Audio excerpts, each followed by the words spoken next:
Fuck cowboys, we're kings now. I told you long ago.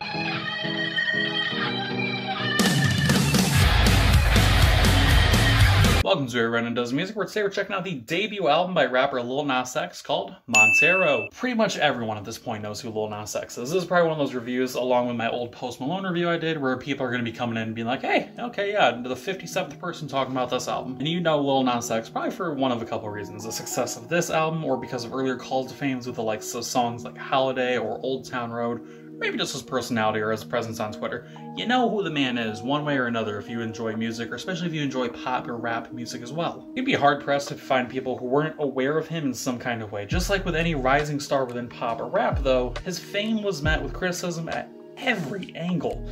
Especially a little bit more because of who he is personality-wise. But with every dismissal either being people saying that he can't hang with the big boys, oh, well, you're just another shitty gay singer or something like that, he has met every criticism and knocked them out of the park without even a second thought. Just looked at it and be like, hey, don't want to hear that. Bing. One thing above all else is that when people said that Lil Nas X was just going to be a one-hit wonder with a song like Old Town Road, this album right here that we're about to discuss, this is hitting that home run on that ball, sending that opinion flying out of the stadium. So let's talk about it. One thing that immediately stuck out to me about this album is the range. Whether it be looking at different genres or different sounds within a certain genre, there's so much going on and so many moving parts within this album. So let's start off by talking about the song, which features a surprise rock infusion on this otherwise pop rap overall piece that I really enjoyed. While the subject matter is one to be expected, the response to the public witch hunting that many personalities and media outlets have brought out against him, the way the song progresses is unlike anything I would have expected on any point during this album. I was ready for a whole bunch of different vibes, but even if it's just purely instrumental in term and tone, the rock elements of the song really make it stand out amongst the pack in terms of uniqueness and general enjoyability. Hell, the song serves as a straight-up ballad amidst a lot of high-energy bops and is a welcome change to the album's momentum. This isn't the album's only switch into wholly different avenues, though. Let's talk about another track. Let's talk about Am I Dreaming? It's one of a handful of collaborative moments on Montero, this time featuring another controversial figure in the public eye, Miley Cyrus. It's no secret that behind all her past media matters, Miley has always had a commanding voice. Nonetheless, no matter the drama, you listen to Miley Cyrus and even a song that got shit canned like Wrecking Ball, you can admit, bitch has got some pipes on her. And with such an expansive tone and such an expansive, just overall singing voice in general, without using super fancy terms, she can look at a lot of different genres and settings. And this song's core idea itself, along with the different sounds that she can employ, focuses on all the different things that the media likes to talk shit about the two of them about. It's a fucking cry against it. Dismissal of it. This song is a coming to terms moment, if you will, in terms of like, yeah, the world fucking hates us, but you know what? We're fucking rock stars in our own right, whether it's in the public eye or within our own eyes. We live on top of a mountain, but we're not trying to be overarching fucking kings. We're just having a good time up here. We're vibing. In reality, the heartbreaking side of things that this song brings in, among all the positives and negatives, really brings out the quality of this song in stunning fashion. The line that stuck out to me the most here comes from Miley, and it goes as follows. Tears running dry, shattered inside, but I gotta smile. Underneath all the glitz and glamour, as cliche as the phrase gets over the years, these people are going through it. They're going through life just as we are, day after day, situation after situation, emotion after emotion. So many people still have these rose-colored glasses when they look at famous artists or personalities and think that their life is easy. They don't gotta worry about anything. They got the easy life happening. But it's a song like this talking about serious situations and just the overall, but both of these artists' overall vulnerability and honesty with their audiences and with the public eye that makes you realize, damn, shit ain't so easy on top. While my main focus in this review is on the man himself, I'd like to briefly touch on the rest of the collaborations here on Montero and just wrap them up all nice and pretty like a nice little bow. While the Miley feature has palpable tension and emotion, I think the pure bombacity and power behind Industry Baby speaks volumes again to the album's range and to Lil Nas X's commanding presence as a lead man, as a solo man. Whether it's down to the instrumentation employing wider band elements like horns in the background of the sound, or the compliment of yet another pop industry fast cat, Mr. Jack Harlow, this song leaves and breathes the word anthem. A lot of artists try to take self-realization and self-awareness, their overall feeling of like, damn, okay, I know I'm super popular, sorry. And it falls kind of flat. It can fall really flat and make you look like a douchebag if you sing about it. But these two, they pull it off well. They pull off the fact that it's like, yeah, we know we're big shit. We really know. And the way that they translate it into this song comes across clean as a fucking whistle. The song not only serves as them going like, yeah, We got it good, we enjoy it, but it's also a big middle finger to any group of haters. People who are generally wishing the two of them bad, this song serves as, again, a middle finger to that, but also a welcome pat on the back to themselves, saying like, hey, yeah, I'm gonna flip you off with one hand, pat myself on the back with the other, because I got myself here, I did this with the help of myself and the people around me. You know what? I'm fucking happy about it. Overall, the song is just one of those songs you can listen to and you can't help but move, you can't help but shake, you can't help but want to make a TikTok to it, because that's what we do in the 2020s. And let's go from big band elements to more of a straight up pop track. There's a song Scoop featuring Doja Cat, everybody's favorite thought. And I mean thought with the purest intentions. I'm not trying to say she's like the thought is a good thing in this case. Serving more like a prelude track to hitting it big time, this song is all about wanting to be that name in the lights, the name that everybody talks about.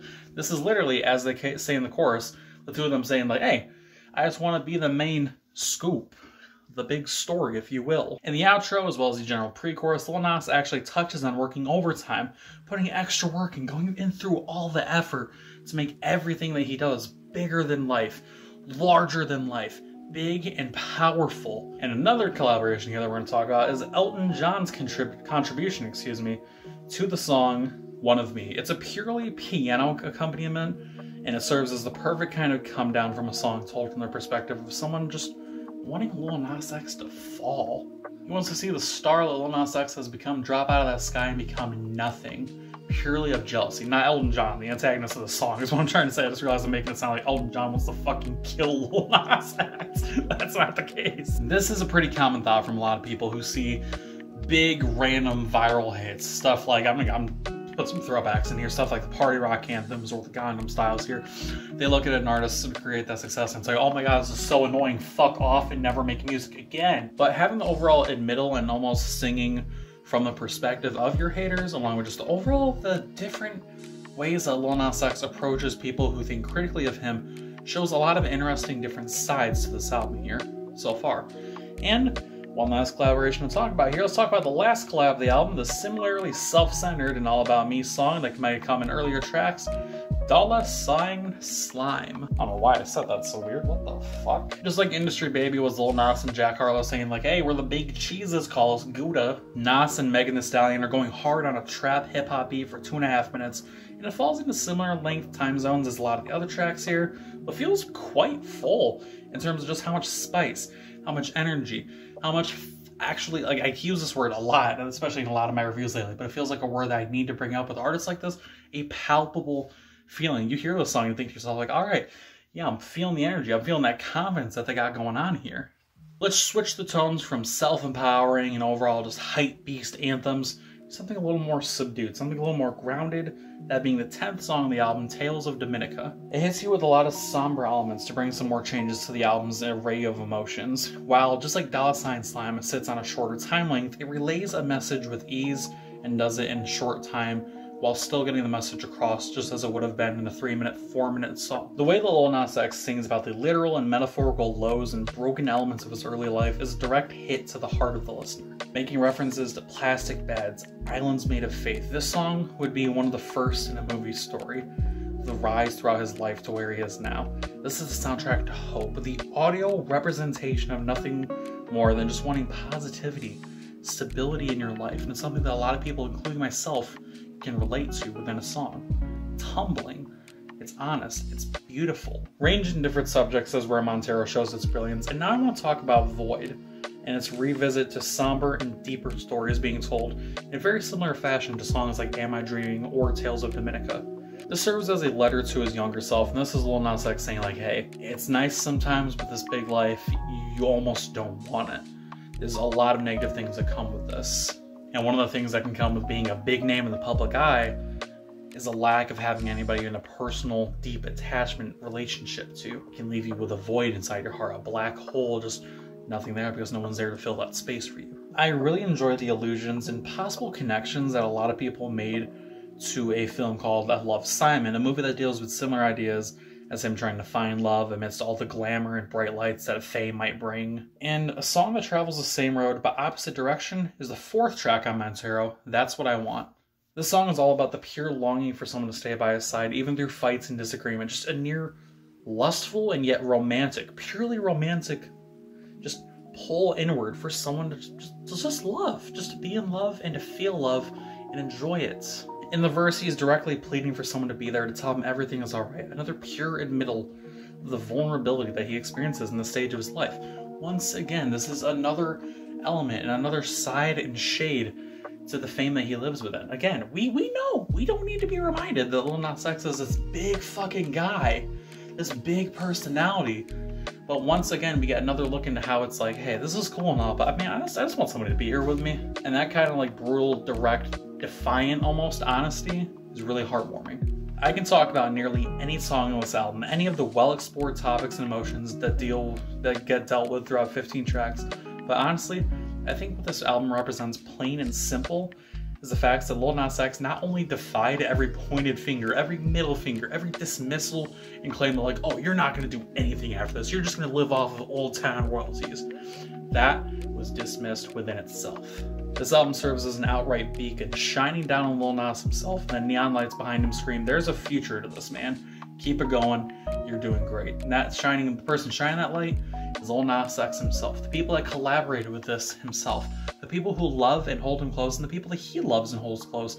This feels like a message told to himself by the support of others. This album serves equal parts warning, hope, longing, enjoyment, pride, despair, maybe not despair, but just a whole lot of different things that were explored super well within the debut album. A lot of debut albums, especially within the pop and rap realm, they just kind of get one subject and the subject is stuck to throughout the entire album. This time we got a lot of different avenues being taken. This LP shattered every expectation people had about him. A lot of bands and artists have found themselves or returned to old form, or even come out swinging in a debut album this year, or I should say the past year. I'm looking at this, I wrote the script ages ago. But this man here has accomplished everything he sought out to do and more, putting him miles away and miles ahead of the competition. And it's for these reasons that Montero by Lil Nas X gets a 9 out of 10. That's my review. Let me know what you guys think down in the comment section below. Is there something you want to talk about, something that I might have missed, not touched on, or not touched on enough? Let's get a conversation going. Above all else, stay hydrated, have a good day. I'll see you next time.